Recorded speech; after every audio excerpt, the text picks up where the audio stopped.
तुम सारा जीवन दूसरों में उलझे रहते हो। कभी सोचा है, जब तुम दूसरों पर ध्यान देते हो तब तुम अपने अस्तित्व से भाग रहे होते हो। यह तुम्हारा पलायन है, एक बहुत सुंदर बहाना। तुम कहते हो, एक ऐसा क्यों है, वह मुझे समझता क्यों नहीं, वह मुझे प्यार क्यों नहीं करता, वह मेरी कद्र क्यों नहीं करता। पर क्या तुमने कभी यह पूछा है कि खुद अपने भीतर क्या क्या चल रहा है? क्या मैंने खुद को समझाया है? क्या मैंने खुद से प्रेम किया है? क्या मैंने खुद की कद्र की है? याद रखना, जब तक तुम अपने ऊपर ध्यान नहीं देते, तुम्हारा ध्यान बाहर ही भटकेगा। तुम दूसरों को सुधारने की कोशिश करोगे और उसी में अपनी ऊर्जा नष्ट कर दोगे।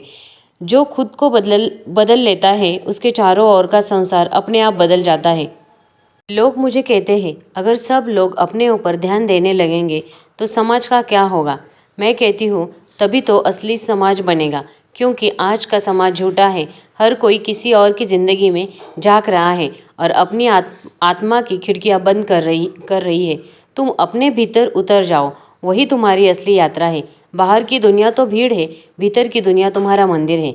एक बार एक व्यक्ति बोला, मुझे अपने बेटे की बहुत चिंता है। मैंने कहा, तू अपने बेटे की नहीं, अपने डर की चिंता कर रहा है। जब तुम दूसरों पर ध्यान देते हो तो तुम अपने भीतर की खाली जगह को भरने की कोशिश कर रहे होते हो। तुम्हारे भीतर एक अकेलापन है और उसी अकेलेपन से बचने के लिए तुम दूसरों के जीवन में हस्तक्षेप करते हो। तुम चाहते हो कि कोई तुम्हें अर्थ दे, कोई तुम्हें मान्यता दे, पर यह असंभव है। दूसरे तुम्हें नहीं भर सकते, क्योंकि तुम्हारी प्यास भीतर की है और समाधान भीतर है। अपने ऊपर ध्यान देना कोई स्वार्थ नहीं है, यह आत्म जागरूकता है। यह तुम्हारा पहला प्रेम है।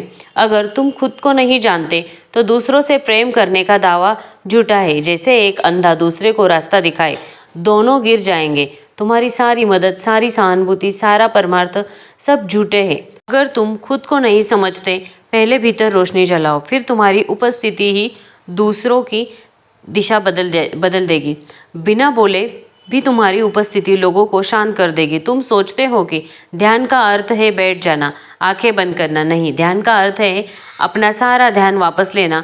जो ध्यान तुमने बाहर फैला दिया है, वह सब इकट्ठा करके भीतर लाना। तुम्हारे पास केवल एक शक्ति है, तुम्हारा ध्यान।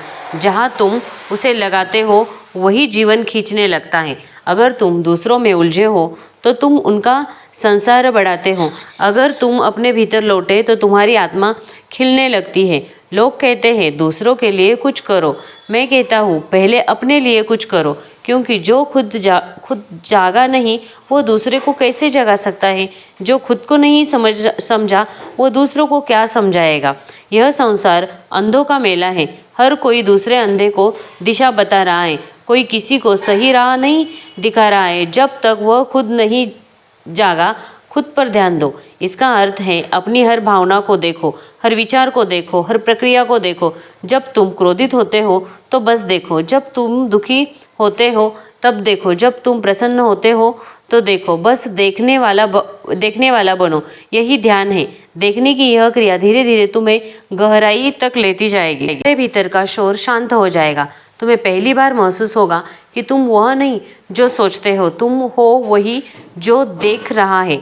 यह समझ ही मुक्ति है। यही है सबसे बदलता है। तुम दूसरों को नियंत्रित करना छोड़ दोगे। तुम्हें अब किसी को बदलने की जरूरत नहीं महसूस होगी, क्योंकि तुम्हें समझ में आ गया है, हर कोई अपनी जगह ठीक है। सिर्फ तुम ही थे जो खुद से भाग रहे थे। जब तुम खुद पर लौटे आते हो तो संसार वैसा का वैसा रहता है, लेकिन तुम्हारी दृष्टि बदल जाती है। दूसरों पर ध्यान देना आसान है, क्योंकि वहाँ तुम्हें अपने दर्द से भागने का मौका मिलता है। लेकिन खुद पर ध्यान देना कठिन है, क्योंकि वहाँ तुम्हें अपने सच से सामना करना पड़ता है। अपने भीतर उतरना, साहस मांगना, वही तुम्हारे सारे डर है, वही तुम्हारे सारे जख्म है, वही तुम्हारा असली चेहरा छिपा है। लेकिन अगर तुम सच में जीना चाहते हो तो वही जाना होगा, भीतर की उस गुफा में, जहाँ अब तक तुमने केवल दरवाज़ा बंद कर रखा था। जब तुम भीतर की उस अंधेरी जगह में उतरते हो तो धीरे धीरे वहाँ रोशनी आने लगती है। तुम्हें दिखने लगता है कि जिसे तुम समस्या समझते थे, वह तो तुम्हारा जागरण का साधन था। तुम्हें एहसास होता है कि किसी को दोष देना बेकार है, क्योंकि जो कुछ तुम्हारे साथ हुआ वह तुम्हें जगाने के लिए हुआ। अब सोचो, अगर तुम अपना ध्यान वापस खींच लो, अगर तुम बस एक साक्षी बन जाओ, तो क्या बचता है? सिर्फ शांति। जब तुम दूसरों की बुराई पर ध्यान देते हो तो तुम्हारा दिमाग उसी के इर्द गिर्द घूमने लगता है। तुम्हारा मन, तुम्हारी ऊर्जा, तुम्हारा वक्त सभी उसी व्यक्ति की तरफ चला जाता है और नतीजा तुम जिंदगी से भटक जाते हो। तुम्हारी असली यात्रा रुक जाती है। यह वैसे ही है कि जैसे कि रास्ते पर चलते हुए एक कुत्ता भौंकने लगे। अब तुम रुक कर कुत्ते से लड़ने लगे तो मंजिल तक कब पहुंचोगे? मंजिल हमेशा दूर ही रह जाएगी। तो समझ लो, अगर कोई तुम्हारे खिलाफ बुरा बोल रहा है, तुम्हें धोखा दे रहा है, वो उसकी बीमारी है। लेकिन अगर तुम उसी पर ध्यान देकर अपने भीतर गुस्सा, जलन और नफरत पैदा कर रहे हो, तो वह बीमारी अब तुम्हारी भी बन गई है। बुराई कभी बाहर से हमें नुकसान नहीं पहुंचा सकती। वह तभी जहर बनती है जब हम उसे अपने भीतर जगह देते हैं, वरना वह तो हवा में उड़ जाएगी। इसीलिए समझदार इंसान वही है जो दूसरों की बुराई में अटकता नहीं, बल्कि अपनी भलाई में लगता है, क्योंकि वह जानता है मुझे इस छोटे से जीवन में अपना फूल खिलाना है, मुझे अपनी खुशबू बिखेरनी है। अगर मैं दूसरों की जिंदगी में अटक गया तो मेरी खुद की खूबसूरती नष्ट हो जाएगी। याद रखो, तुम्हारे पास सिर्फ दो विकल्प है। या तो तुम दूसरों की बुराई को पकड़कर अपनी आत्मा को बोझिल कर लो, या फिर उस बुराई को वही छोड़कर आगे बढ़ो और अपनी आत्मा को हल्का और मुक्त करो।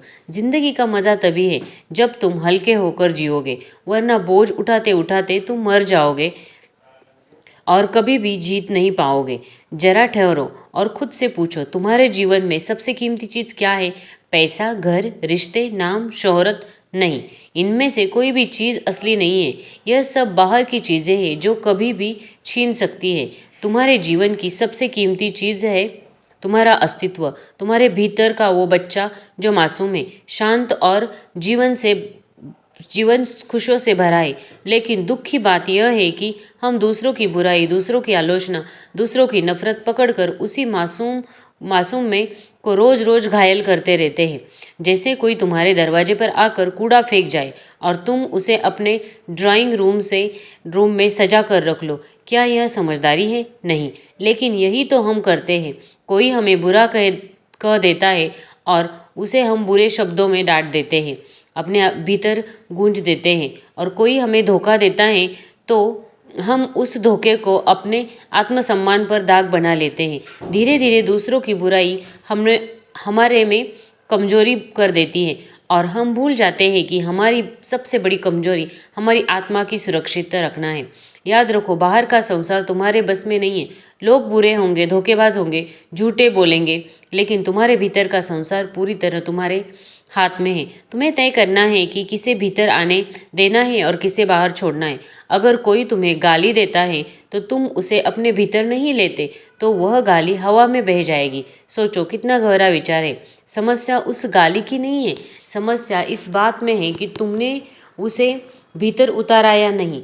यह तो वैसे हुआ जैसे कोई आग लेकर तुम्हारे पास आए। अगर तुम लकड़ी बनकर खड़े हो जाओगे तो आग तुम्हें जला देगी, लेकिन अगर तुम पत्थर बन जाओ तो वो आग सिर्फ तुम्हारे आसपास भड़केगी, तुम्हें छू भी नहीं पाएगी। और तुम्हारा मैं, तुम्हारे असली स्व पत्थर जैसे होना चाहिए। तुम्हें अपनी मासूमियत, अपनी पवित्रता पर पूरा भरोसा होना चाहिए, क्योंकि यही तुम्हारी असली ताकत है। अगर यह बचा लिया तो कोई तुम्हें नुकसान नहीं पहुंचा सकता। अब तुम सोच रहे होंगे, लेकिन कैसे बचाएंगे, इसमें क्या करेंगे? उत्तर सरल है, अपनी ऊर्जा पर ज़्यादा खर्च मत करो। जो दूसरों के अंधकार से आया है, वह बुराई उनकी बीमारी है, वही रहने दो। तुम्हारा काम है अपने भीतर की रोशनी को जलाना। अगर कोई तुम्हें धोखा दे दे तो सोचो, उसका धोखा उसकी परवरिश, उसकी समझ की, उसकी कमजोरी का नतीजा है। उसका सच उसके घाव से निकलता है, तुम्हारे नहीं। सिर्फ वो तुम अपनी आत्मा को उस जहर से भर रहे हो। तुम्हें अपनी आत्मा को वैसे ही बचाना है जैसे माँ अपने बच्चे को बचाती है, क्योंकि यह मैं ही तुम्हारा असली बच्चा है। अगर यह रो पड़ा, टूट गया, मर गया, तो फिर तुम्हारे पास कुछ भी बचा नहीं रहेगा। याद रखो, तुम्हारी सबसे बड़ी जिम्मेदारी है खुद की रक्षा करना। दुनिया का अंधकार तुम्हारे भीतर ना घुसने पाए। अगर तुम यही सीख गए तो जिंदगी का सबसे बड़ा रहस्य समझ जाओगे। फिर बाहर की बुराई चाहे जितनी हो तुम्हें छू भी नहीं पाएगी। ध्यान दो, मनुष्य की सबसे बड़ी ताकत उसकी मांसपेशियां नहीं होती है, उसका पैसा नहीं है, उसके रिश्ते नहीं है। मनुष्य की सबसे बड़ी ताकत होती है उसका ध्यान। जैसे सूरज की रोशनी बिखरी हुई हो तो वह उजाला देती है, लेकिन वह रोशनी अगर लेस हो गई तो एक बिंदु पर केंद्रित कर दी जाए तो वह आग जला देती है। उसी तरह ब्रह्मांड का ध्यान जब बिखरा हुआ होता है तो वह सिर्फ थकान देता है, लेकिन जब ध्यान केंद्रित हो जाता है तो वह पहाड़ों को हिला देता है। सब सोचो, अगर तुम अपना ध्यान किसी की बुराई पर लगाओ, किसी के धोखे पर लगाओ, किसी की गलतियों पर लगाओ, तो तुम्हारी सारी ऊर्जा वही जल जाएगी। तुम्हारा दिमाग उसी के इर्द गिर्द घूमता रहेगा और धीरे धीरे तुम खुद उसी बुराई की छाया में बदल जाओगे। याद रखो, ध्यान जहाँ जाता है जीवन वैसे ही बन जाता है। अगर ध्यान फूल पर है तुम्हारे भीतर खुशबू आएगी, अगर ध्यान कांटों पर है तो तुम्हें भीतर से चुभन पैदा होगी। अगर तुम्हारा ध्यान रोशनी पर है तो भीतर उजाला होगा। अगर ध्यान अंधकार पर है तो भीतर अंधेरा भर जाएगा। यह तुम्हारे ऊपर है कि तुम किसको देख रहे हो। जरा एक उदाहरण सोचो, दो आदमी बाजार से गुजर रहे थे। एक की नज़र सड़क पर गिरे कूड़े पर चली गई। वह कहता है कि देखो कैसी गंदी सड़क है, कितना बदबूदार शहर है। दूसरे की नज़र सड़क के किनारे खिले फूल पर गई। वह कहता है कि वाह कितनी सुंदर खुशबू है, कितनी प्यारी धूप है। दोनों एक जगह से गुजरे, लेकिन दोनों की जिंदगी का अनुभव बिल्कुल अलग रहा। फर्क किस में था? सिर्फ ध्यान में। जीवन में अभी यही होता है। तुम्हारे चारों तरफ अच्छाई भी है, बुराई भी है, रोशनी भी है, अंधेरा भी है, प्यार भी है, नफरत भी है, लेकिन तुम्हारा ध्यान किस पर है यही तय करेगा कि तुम्हारी जिंदगी कैसी होगी। अगर तुम बार बार उन्हीं लोगों की बुराई पर ध्यान लगाओगे जिन्होंने तुम्हें चोट पहुंचाई है, तो तुम धीरे धीरे उनके जैसे बन जाओगे। लेकिन अगर तुम अपना ध्यान अपने सपनों पर लगाओगे, अपनी आत्मा की भलाई पर लगाओगे, तो धीरे धीरे तुम्हारे भीतर से शक्ति फूटने लगेगी। यही कारण है कि महान लोग कभी दूसरों की आलोचना पर ध्यान नहीं देते हैं। वे जानते हैं कि उनका ध्यान सबसे कीमती है और चीज़ सबसे कीमती होती है उसे बेवजह बर्बाद नहीं किया जा सकता। अब सोचो, अगर तुम्हारे पास एक हीरा है तो क्या तुम उसे किसी गटर में फेंक दोगे? नहीं ना। फिर तो ध्यान जो हीरे से कभी भी कीमती है, क्यों तुम दूसरों की जिंदगी में फेंक रहे हो? तुम्हें अपनी इस शक्ति को पहनना होगा। तुम्हारा ध्यान, अगर तुम्हारे विकास, तुम्हारी साधना तुम्हारे सपनों पर है तो कोई ताकत तुम्हें रोक नहीं सकती। लेकिन तुम्हारा ध्यान अगर दूसरों की बुराई पर है तो कोई ताकत तुम्हें बचा नहीं सकती। याद रखो, ध्यान ही है जो इंसान को भगवान बना देता है, और वही ध्यान अगर गलत दिशा में चला जाए तो इंसान को पशु से भी नीचे गिरा देता है। तो अब तय करो, तुम्हारा ध्यान किस और होगा, दूसरों की बुराई पर या अपनी आत्मा की भलाई पर? जरा रुक कर सोचो, तुम्हारे पास सबसे कीमती चीज़ क्या है?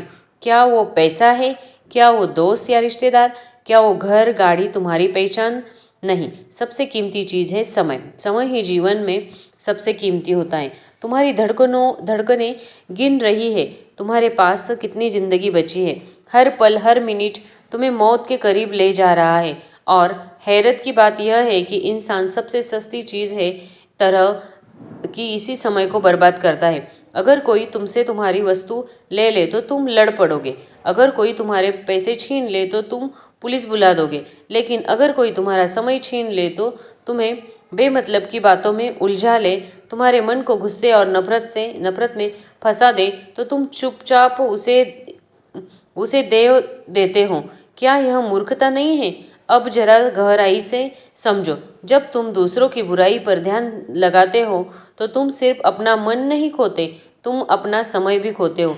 तुम्हारे वो पल जो तुम्हें अपने सपनों में लगने थे, सीखने में लगाने थे, बढ़ने में लगाने थे, वो तुमने किसी ऐसे इंसान के बजाय खर्च कर दिए जो तुम्हारी कदर तक नहीं करता है।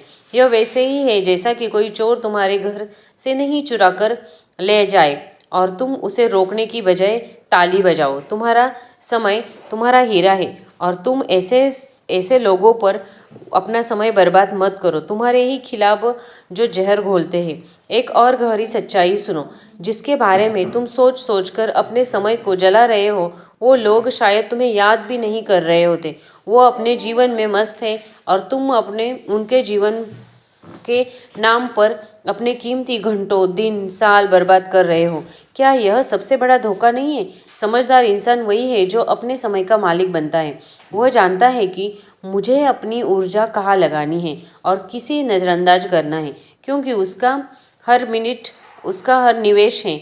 अगर तुम हर रोज अपना समय सही जगह पर लगाते हो तो एक साल में तुम बिल्कुल बदल जाओगे। लेकिन अगर तुम दूसरों की बुराई पर समय लगाते हो तो एक साल में तुम वही के वही रह जाओगे या फिर गिर जाओगे। याद रखो, समय सबसे बड़ा न्यायाधीश है। यह कभी किसी का पक्ष नहीं लेता है। तुम इसे सही जगह लगाओ तो यह तुम्हें ऊंचाइयों पर लेके जाएगा। तुम इसे गलत जगह पर ले जाओगे तो वो तुम्हें बर्बाद कर देगा। इसलिए अगर कोई बुरा है तो उसे छोड़ दो। अपना समय उसकी बुराई पर क्यों लगाना? उस समय में अपने सपनों पर लगाओ। उस समय को अपनी आत्मा की शांति पर लगाओ। उस समय को अपनी मेहनत, अपनी साधना और अपनी तरक्की पर लगाओ। याद रखो, बदला लेने का सबसे सुंदर तरीका यही है कि तुम अपने समय का सही इस्तेमाल करके अपनी ज़िंदगी इतनी ऊंची बना लो कि उनकी बुराई तुम्हें छू भी न पाए। जरा सोचो, किसी ने तुम्हें गाली दी, क्या वो गाली हवा में रह गई? हाँ, लेकिन तुम्हारे लिए असली सवाल यह है कि तुमने उस गाली को अपने भीतर जगह दी या नहीं। याद रखो, दूसरों की बुराई तुम्हें कभी नुकसान नहीं पहुंचाएगी। नुकसान तब शुरू होता है जब तुम उस बुराई पर प्रतिक्रिया देते हो। यानी बाहरी जहर तभी तुम्हें मारता है जब तुम उसे अपने शरीर के अंतर में पी लेते हो। यह वैसे ही है जैसे कोई तीर चलाकर तुम्हारे पास आया। अगर तुम उस तीर को पकड़ कर अपनी छाती में घुसा लोगे तो चोट तुम्हें लगेगी, लेकिन अगर तुम उसे गिरा दोगे तो वह सिर्फ जमीन पर गिर कर टूट जाएगा। लोग तुम्हारे बारे में बुरा बोलेंगे, तुम्हें धोखा देंगे, तुम्हारे खिलाफ साजिश करेंगे। यह उनकी आदत है। लेकिन तुमने अगर उसी पर गुस्सा किया, दुखी हुए, नींद खराब की, तो तुमने असल में अपने शरीर और आत्मा को जहर पिला दिया। याद रखो, दुनिया तुम्हें चोट नहीं पहुंचाती, तुम्हारी प्रतिक्रिया तुम्हें चोट पहुंचाती है। अगर कोई तुम्हें अपमानित कर रहा है तो अपमान बाहर है, वह उसके शब्द है। लेकिन अगर तुम उन शब्दों को पकड़कर अपने भीतर उतार लेते हो तो वही अपमान तुम्हारा बन जाएगा। जब तुम रोओगे, दुखी होगे और धीरे धीरे अपने आत्मसम्मान को खो दोगे। लेकिन अगर तुम उसे अपने भीतर नहीं लेते तो वह तुम्हें छू भी नहीं पाएगा। गाली देने वाला थक जाएगा, धोखा देने वाला खुद अपने ही जाल में फंस जाएगा और तुम शांत बने रहोगे। लोग तुम्हारे जहर दे सकते हैं, लेकिन पीना या ना पीना तुम्हारे हाथ में है। यही असली स्वतंत्रता है। अब सोचो, कितनी आज़ादी है इस विचारों में। तुम्हें कोई भी आकर कैसा भी व्यवहार करे, लेकिन अगर तुमने प्रतिक्रिया ना दी तो तुम्हारी आत्मा अछूती रहेगी, तुम्हारी शांति अटूट रहेगी। लोगों की बुराई बाहर ही बाहर मर जाएगी, क्योंकि तुम्हारे भीतर प्रवेश का दरवाज़ा तुमने बंद कर दिया है। लेकिन खुद की बात यह है कि हम इसके उलट करते हैं। हम प्रतिक्रिया देते हैं, गुस्से में जवाब देते हैं, रात रात भर सोचते रहते हैं और धीरे धीरे हम खुद उलझ कर रह जाते हैं। इसीलिए समझो, अगर तुम अपनी ज़िंदगी बदलना चाहते हो तो सबसे पहले अपनी प्रतिक्रिया पर काबू रखो ना सीखो। कभी कोई तुम्हें चोट पहुंचाएगा तो खुद से पूछो, क्या यह चोट सच में मेरे भीतर घुसनी चाहिए या मैं इसे बाहर ही छोड़ दूं? अगर तुम यह कला सीख गए तो धीरे धीरे तुम देखोगे कि बाहर की बुराई तुम्हें छू नहीं सकती है। लोग बोलेंगे, करेंगे, साजिश रचेंगे, लेकिन तुम भीतर से वैसे ही शांत रहोगे जैसे एक गहरा सागर। ऊपर लहरें होगी, लेकिन गहराई में हमेशा शांति होती है। यही असली ताकत है, यही असली आज़ादी है। तो याद रखो, यह दुनिया हमेशा वैसी नहीं होगी जैसी तुम चाहोगे। यहाँ अच्छे लोग भी होंगे और बुरे लोग भी। कोई तुम्हें धोखा देगा, कोई तुम्हें नीचा दिखाएगा, कोई तुम्हारे खिलाफ जहर उगलेगा। लेकिन असली सवाल यह नहीं है कि वो लोग कैसे हैं। असल सवाल तो यह है कि तुम कैसे हो। तुम्हारा ध्यान किस पर है? तुम्हारी ऊर्जा कहाँ लग रही है? तुम अपने भीतर क्या जमा कर रहे हो? रोशनी या अंधकार? वो बुरा है या उसकी कहानी है? तुम अपनी फिक्र करो, यही तुम्हारी कहानी है। और तुम्हारी कहानी तभी खूबसूरत बनेगी जब तुम दूसरों की ज़िंदगी को बाहर छोड़कर अपनी आत्मा को भीतर रोशन करोगे। याद रखो, जीवन छोटा है और इस छोटे से जीवन में तुम्हारे पास सिर्फ एक ही जिम्मेदारी है, खुद को बचाना, खुद को संवरना और खुद को उस ऊंचाई तक ले जाना जहां कोई बुराई तुम्हें छू भी ना सके। तो आज से तय करो, अब तुम अपनी ऊर्जा उन लोगों पर बर्बाद नहीं करोगे जो तुम्हारे लायक नहीं है। अब तुम अपनी ताकत उन कामों में लगाओगे जो तुम्हें बड़ा बनाएंगी, जो तुम्हारी आत्मा को मुक्त करे। क्योंकि अंत में जब तुम पीछे मुड़कर देखोगे तो तुम्हें सिर्फ यही अफ़सोस नहीं होना चाहिए कि तुमने अपनी ज़िंदगी दूसरों की बुराई में जला दी। तुम्हें गर्व होना चाहिए कि तुमने अपना जीवन अपनी रोशनी में जिया। वो बुरा है, यह उसकी समस्या है। तुम अपनी फ़िक्र करो, यही तुम्हारी जीत है, यही तुम्हारी आज़ादी है। अगर आपने ये वीडियो यहाँ तक देखा है, मीन्स आपको ये वीडियो ज़रूर अच्छा लगा होगा, तो प्लीज़ वीडियो को लाइक करें और चैनल पर अगर आप पहली बार विजिट दे रहे हो तो चैनल को भी सब्सक्राइब करें, ताकि ऐसी ही मोटिवेशनल वीडियोस आपको मिलती रहे। और साथ ही साथ कमेंट में ज़रूर बताना कि आप ये कहाँ से देख रहे हो, आप कहाँ से देख रहे हो, ये सुनने से मुझे बहुत अच्छा लगेगा। तो मिलते हैं फिर नेक्स्ट वीडियो में, तब तक के लिए हैप्पी रहिए, खुश रहिए।